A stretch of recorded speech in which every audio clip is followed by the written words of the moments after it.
Hello, aspiring pirates! Rorsten here, Archaeologist Vtuber, a real-life archaeologist, and lead designer of the Ashes of the Empire campaign for From the Depths. Today's topic? Deepwater Guard styling. I've had so many people ask me lately how I build my ships on stream, and I figured I would explain in this video. Starting with the easiest style, Pathos style. Lord Pathos was a convicted former Steel Strider shipwright who was sent to Erwick to rot away in the fetid swamps of the archipelago. He then later escaped to Yanwell to cheat, steal, and kill his way to the top. He now calls upon his past experience in designing the advanced ships of the Steel Striders to arm himself and his private fleet with semi-modern and conventional warships. Pathos-style ships are the most conventional ships in the Deepwater Guard. They tend to come equipped with a pretty standard armament of crams and APSs. Unconventional layouts, however, are encouraged. Some common features included on Pathos-style ships include the metal belt line, which you'll find on all Pathos-style ships. You'll notice that this kind of denotes where the water line is, and is also a good way to be able to build up those deck slopins to allow you to fit turrets and other features. Another common allowance is conventional layouts. You'll notice this mostly on the Plunderer and the Pilferer, where they have 2 guns forward, 1 gun back. It's a pretty common layout for ships. But there are unconventional layouts such as the Ransacked, where the majority of turrets are actually at the back of the ship or in the midship. This allows craft like the Ransacked to be able to run away and put down more fire, while also avoiding enemy fire. So any unconventional layouts you think of are also really good to have. Another common feature is paddle wheels. You'll notice here that every single ship has paddle wheels. Every single Pathos-style ship does require paddle wheels. It can either be, like 2 at the side like most of the craft here, or the Corsair, which does 1 at the back. But as long as there is a paddle wheel and the ship looks paddle wheel propulsed, you're good to go. There's also unique bridges that you'll notice within Pathos style. This is called the Pathos Snout. Right here is the snout itself, which is the little metal bit at the front, and then you also have the little ears at the side. Depending on which ship you're using, this will be more prominent. Like it's more prominent on the Pilferer than it is on the Plunderer, for example. Or it's sometimes less prominent, such as over here on the Ransacked, where you have that stacked superstructure, which kind of takes away, but takes the eye away from the snout itself. Talking about stacked superstructures, you'll also notice that a lot of superstructures for Pathos style are stacked. You notice it here with the Pilferer, where you have 1 deck here, then a top deck up here.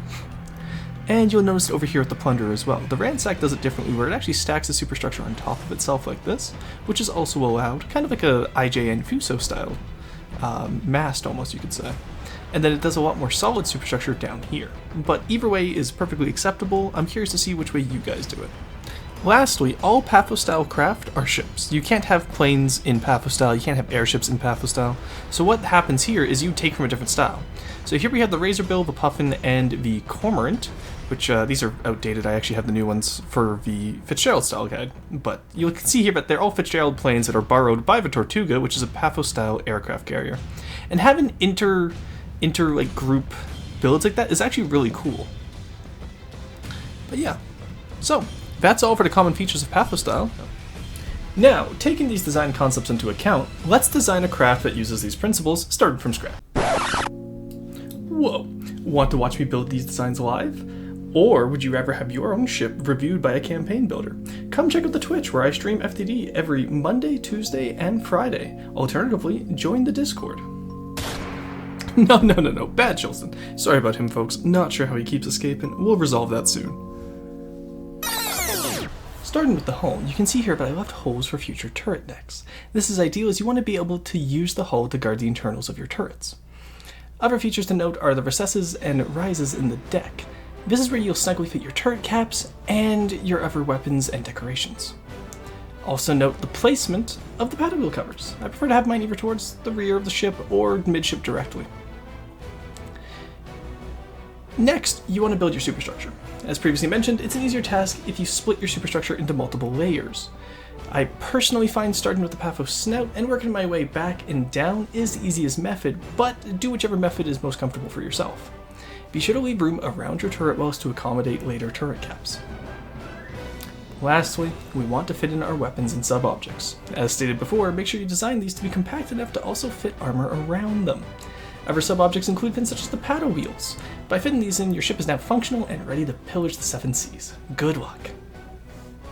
Rorsten, I hear you ask, how do we paint our newly built battleship? You don't. Find someone who already knows how to do it for you. If I catch any of you painted metal, I will... Now that we've discussed some common features, we also have to discuss some common mistakes. These are common mistakes I see while reviewing designs submitted by viewers. The first mistake is not using slopes on the belt line. Too many people use solid blocks instead of sloped metal. This leads to a chunky appearance, so when in doubt, slope it out. Another issue I've noticed is that oftentimes people will have their deck directly touching the metal belt. This isn't good as it leads to a texture issue between your metal and your deck. You want to have at least one layer of wood slopes in between. This will also raise the verticality of your build. Following that, the bow for most craft should be all metal depending on the size of the craft. For smaller craft, you can get away with just a full metal bow. For larger craft though, you're going to have to do what's called a metal prow. This is because if you did all metal here, it would violate a common rule of not having more than 3 layers of metal in a row. And this last one is not necessarily an issue, just a personal gripe of mine.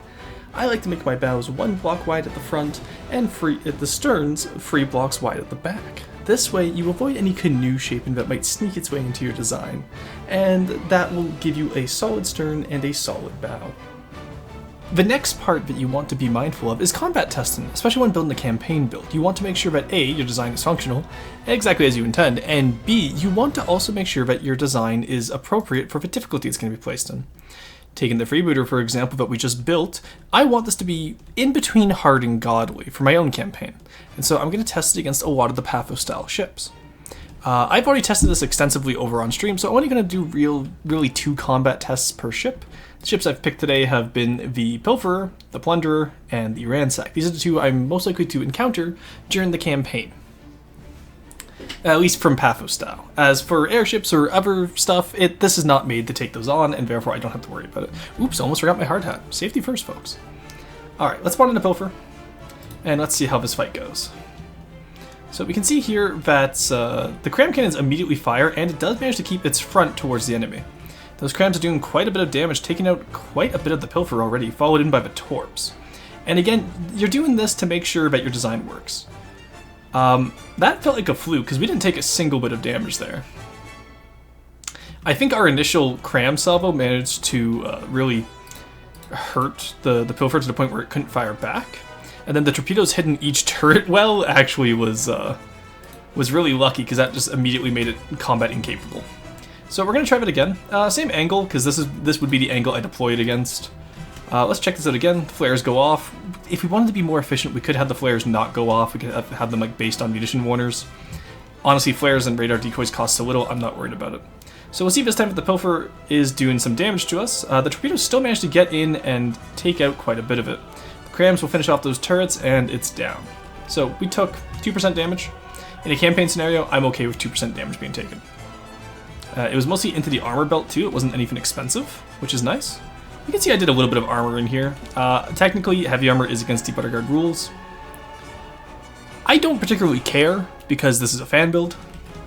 This is not going in the campaign, and so I want to get the Deepwater Guard aesthetic while also being able to actually play the campaign. Because if I use Deepwater Guard rules permanently, it would be a very long campaign, especially against SD. So as long as it has the Deepwater Guard coat of paint on it, I'm fine. Aside from that, let's test against the Ransack now. Ransack is one of the godly designs, if I'm not mistaken. It sure is. Let's see how we do against it, shall we? It is an outdated, well, I shouldn't say outdated, it's an older design, so I don't know if it's still as good as it used to be back in the day. Especially with the fact that it always spawns facing forward. Oh yeah, we just collapsed it there. We took 1%. It is out of there, and those torpedoes are probably going to finish it off. Yeah. Still has 1 turret at the back that might be able to get us, but no, I think we took out its propulsion. Yeah, there it goes. Alrighty, nothing to worry about there then, chat. We're doing quite good in terms of testing so far. Let's get another Ransack out here. I'm not even going to refill the weapons this time. Let's assume it's a 2v1 scenario. Alright, interesting that it fired the cram into the air. Did we just hit its flares with our own cram? If so, that's crazy. That is amazing if we did manage to hit that. Gonna wait for those torpedoes to come in. There we go. It's got its back turrets on us this time, so it might be able to do more to us. Does it have Sea-Wiz? It's taking out our cram. No? Okay, we're just not hitting far enough, I guess. That was interesting to see it go out like that. We're taking much more damage this time now that its back guns are on us, but we are still winning this fight. So, there's that at least. Maybe our detection is shot out, because we seem to be missing quite more than we should be. I'm not seeing... Oh, here comes the torpedoes. These torpedoes will probably decide the fight. Large torpedoes are lovely. Have them come in here. No, it seems like it's not going to decide. See, and this is why the ransack is still godly, because it can run away from a fight. We're actually, it has managed to even it up against us. We might lose this fight. Yeah, because we are actively on fire. All 3 crams are still up, the torpedoes are still up, but our superstructure is gone. Our AI is between the 2 paddle wheels as well, so we're going to want to watch out there. It seems like we've also lost our hydrofoil, which usually keeps us stabilized. So we're going to see. It's getting its front armor into the ransack. It just depends on whether or not we can actually hit with those cram cannons. So this is what happens when our torpedoes aren't loaded. We don't get that initial alpha strike, it seems. And that does cause quite bad... There we go. We got the turret hit we needed.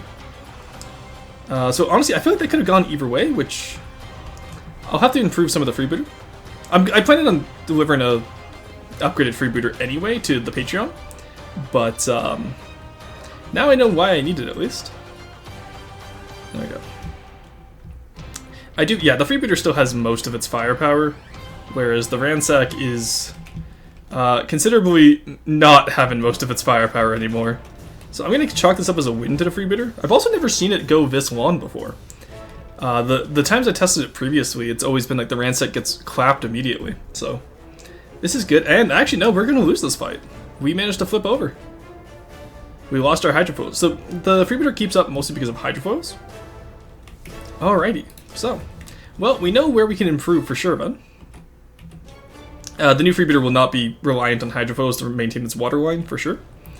But that's interesting to know, but if we're not at full strength with those missiles, then we tend to fall away. That's interesting.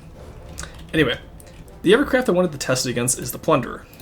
Again, normally I would do more than 2 combat tests per craft, but for the sake of experience for the video and the fact that I've already done so much testing with the freebooter, I'm going to do this a little bit faster. There we go, we get the torpedo hits in. We are watching the health here. We've only lost 2%. It's not bad. We're quite chunking away the Plunderer there. We just managed to get a good hit on the pontoon. Let's see if we can shoot it off. Our APS is doing nice chip damage. Not too much, unfortunately, but the armor also seems to be holding. The issue is the freebooter going to turn away the wrong way? Oh, we just got a big hit on the Plunderer's APS there. They just got a big enough hit on our cram. It really just comes down to the crams here, which we just lost. So we're going to see how that goes, because we just lost our center turret, which is not ideal. They still have all 3 turrets up. The freebooter is made to beat the Plunderer, and we just did. Yeah, we got it to it's below its health percentage there. The Plunderer is quite explosive between the 2 APSs. It's also where the AI happens to be, so... If you can get in there and get some good hits, it's a pretty good way of killing it, which, with the aim point selection on the freebooter, we can do so quite easily. I do want to make sure that wasn't a fluke, though. I want to make sure that we can actually beat a Plunderer. Let's reload our weapons and mats. Doop, doop, doop, doop. Torpedoes in. Torpedoes are not in yet. Let's wait for those to reload. We can take some time. I don't mind. Oh yeah, so if I right-click, I take control of the weapons. New camera update goes crazy. Yeah, that's 2 producers. There we go. Okay, we are good. Let's get that. Actually, you know what? No. Let's put it off to a 45-degree angle, because that is how the freebooter would approach. It also gives the Plunderer a bit more time to get into a broadside before we manage to take it out. Here comes the cram, though. Quite a good frontal barrage. We'll say the Plunderer has more armor than the Pilfer or Ransack so far, which is quite nice, because it makes it a better test. That's 1 APS down. The torpedoes managed to sneak their way between the pontoons. Oh, and I think that took out the AI. Nope, AI is still up. You can see that little metal box in there. It is definitely not enjoying this beating it's taken, though. Though it is firing back. I will say, as always, the freebooter has quite a lot of unfair advantages when it comes to Deepwater Guard Craft. For example, it has heavy armor, it has ammo ejectors, all the good stuff that you'd want on an APS, hence why I'm a little bit less explosive. But I'm also cheaper than the Plunderer, which is why I wanted this to be a victory for me. Because if I can beat the Plunderer with a cheaper craft, I'm happy. Again, do keep in mind, I do have the all guns forward layout as well, which means I am punching quite a bit above my weight class here. The freebooter at max volume is only like 16k, whereas the Plunderer at half its craft right now is 16k. So the whole point of the freebooter is that it punches up. And honestly, I think it does so quite successfully. But yeah, so that's basic campaign combat testing. The main things you want to keep in mind is that you want to have, you want your craft to do what you want it to do. I wanted the freebooter to take on the plunderer at even or less cost. It does that quite effectively. It also takes on the ransack, depending on how it goes. Again, I've seen the freebooter go like 100% against the ransack. So, of course, once I put it in front of a camera, it has performance issues, but it's FTD. That is life. And as far as the pilferer goes, not even a contest, it just dies. But yeah, so happy to see that. That's some good campaign combat testing. Make sure it wins against what you need it to win against. So if you're designing a hard craft, don't have it lose against an easy craft, etc., etc. And you can go from there. So, you've gone through all the steps of doing a Pathos style build. You followed the guide. You did your testing. Now, I want to show off some designs that my viewers have made over on Twitch and have submitted to me. So, we're going to be starting with 2 designs today. We have one by Munpa, who's my moderator over on Twitch. And she has made the Pirata Pati. She's Finnish, I don't know Finnish. I apologize for messing up that name. But yes, and then we also have the Absconder from Syrup. The Syrup God, viewer on Twitch, great Deepwater Guard builder. Managed to burn himself out after, like, I think he submitted like 15 builds to Rorsten Roasts over on Twitch. It was fantastic. But yes, both of these craft are good examples of how to follow this guide I've already laid out for you guys earlier in the video. And now we're going to do a review over it. So, both of the designs do something right, both of them do something wrong. It's why I have the common features and common mistakes part of the video. But yeah, so the first thing I noticed with Munpa's design is that you have more than 3 layers of metal at the bow here. It looks relatively proportionate to the craft itself, so it's not that big of an issue. And again, that 3 layers rule is more of a guideline than a hard rule, but it's just one of those things that I like to nitpick, right? The other thing is down here with the torpedo interceptors. It's a little bit jarring to have that on a Pathos style design, but again, it's a fan build, right? There's not much, you can't really critique a fan build in that case. Now, what does Munpa do right? And honestly, a lot. Like, the actual shaping of the hull, almost perfect. You have it slope up to form your little turret wells for your turrets. You have it slope up into the superstructure. The superstructure itself is quite nicely layered. It could use a bit more layering in my opinion. There's only one little walkway deck area, but also it's a small craft. It's only like, what, 7,000 volume? Exactly. The asymmetrical anchor on the front is really nice with the greeble in there. And I really like the decorations on this missile turret. This almost looks like a rotary recoilless rifle, which I really enjoy. Aside from that, the paddle wheels are slotted into place. I used the freebooter as the example for this rule when I was building it earlier. But you don't actually need paddle covers. Actually, most Deepwater Guard designs don't even have paddle covers. I just like to put them on the freebooter to imply a bigger emphasis on the paddles, which implies speed, which is what I want for something like the freebooter, where it's a heavy cruiser slash battle cruiser, depending on however I end up finalizing the design. But yes, aside from that, the Pathos snout is here. You notice Munpa went for a shorter metal band and a wider wood band. That is perfectly fine. You can shape it however you want, as long as you have the unique snout on the front. Aside from that, also asymmetric superstructure, always a good idea. Too many people put the ears, for lack of a better word, I call these little outjuns ears, on the design on both sides, and they are very rarely do they mess around with asymmetry. The smokestack itself is quite nice. The paint is a little bit lacking, especially because you have such this large decoration here. But again, it's a fan build. It doesn't have to be perfect. Aside from that, again, the deck shaping and the stern shaping is all really good. I would like to see this flat bit here covered up, or maybe even just gone down towards, but it's one of those things where, you know, it's not a big issue. But you can see here the metal band is done perfectly. Some people like to extend the ribs down to the bottom of the hull. I don't. I normally just leave it at the metal waterline, do everything underneath as wood. The stern here protects the props, which is nice. And these 2 double-stacked turrets at the back. I love this kind of layout. So you notice here that actually the majority of APS firepower is at the back, similar to the Ransack, which I really enjoy, because that means this little guy can get in, fire off his missiles, fire off a few rounds from the first gun, and then turn around to run away and really lay out some damage with the big turrets at the back. But yes, so that's everything I like with Munpa's design, and I've already pointed out the bow, like there's some minor inaccuracies here and there. Moved on to the Absconder by the Syrup God. You can also see here that, you know, there's some issues. So Syrup God followed the free layers of metal rule at the front, but also kind of curved his bow up into it. So like, if Syrup God had done the same style as Windpop with having the full metal bow, it would have been quite a lot of metal all stacked up on each other, which is probably why he didn't follow that style.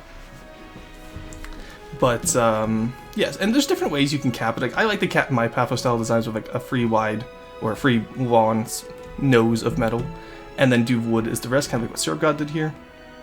And you can also see how, like, Syrup God really recessed his deck at quite a few areas to afford more weapons. You know, you have the torpedoes launcher at the front, you have the side bit for some Sea-Wiz turrets, you have down here with these little APSs just snuggled underneath the flight deck.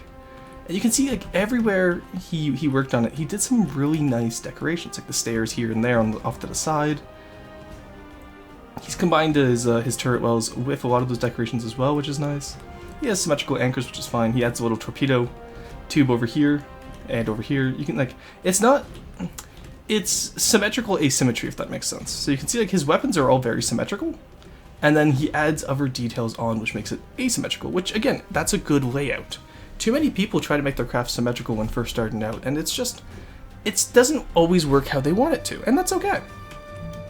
Aside from that, you have the pontoon here, which, remember, Pathos style is allowed pontoons, and he uses it as a way to show that, like, the flight deck is supported, and also uses it for, like, these little cute little tables and, like, sunbathing area, which I love, because the sunbathing chairs aren't even in the sun, and a little diving board here. Aside from that, you also have the stern back here, which, again, once again, armored, very good. Not many people do the armored stern for Deepwater Guard style. It's something that I actually lack myself. I need to work on it on my rebuild of when I do the freebooter. Because yes, for those of you curious, I will be rebuilding the freebooter on stream. So we call it the rebooter on stream. It's so hard to not mess up that that word. But aside from that, minor paint detail issues. There's too much purple here. I would make these poles trim, etc., etc. But again, tons of stuff done right here. As for any common mistakes here, honestly, just the paddle wheels aren't necessarily proportional to the build itself, which is something you might want to avoid in the future. Something just exploded. No idea what. Oh, that was my platform. Whoopsie. There you go. But yes, you'll want to avoid, like, making your craft too unproportional, because those paddle wheels are very tiny compared to a carrier of this size. And that's something you'll want to look in there. And you'll also notice that there's no Pathos-style planes, as I mentioned earlier. But I assume Syrup God will probably add the Fitzgerald planes that I provided him with eventually. But yeah, aside from that, following this guide, you can easily get up to builds like this and of this quality. I genuinely hope that you guys have enjoyed this guide. And if you want to see more, like and subscribe. Comment what guide you want to see next. And that's all from me. You guys have a good one. Bye-bye.